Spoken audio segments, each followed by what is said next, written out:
So what is this thing called emotional intelligence? Well, simply it's to notice when you're having an emotional reaction, to make sense of it, to understand what's causing it, and then choose to either ask for what you need or let it go. So I'm going to give you a quick example of both. So one time I went into my boss and I had this report that I had been working on for a very long time. It was to ask for a lot of money from the CEO. But I handed it to him before I went to the CEO, and he flipped through it, got to the last page where the budget was, and said, "You can't ask for that."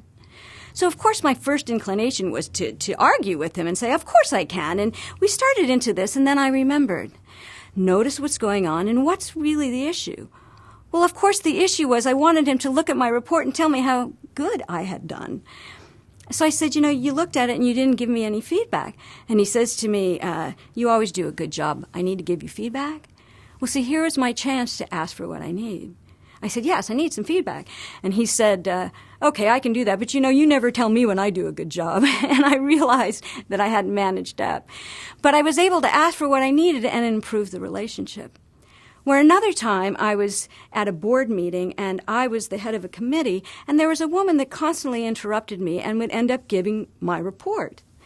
Well, I have this thing about wanting to be in control, and I always try to make her wrong.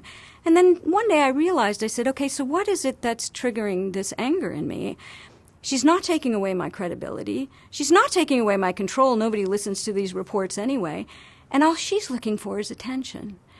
So I went to her the next time and I said, "Heather, why don't you give the report? And if you miss anything, I'll fill it in." So this time I was able to let it go because it wasn't about me personally. So you see, emotional intelligence is to notice your emotional reaction, to make sense of it, to understand what it is you really need in the moment, and then decide, should you ask for what you need or should you let it go? And then you will be an emotionally intelligent leader.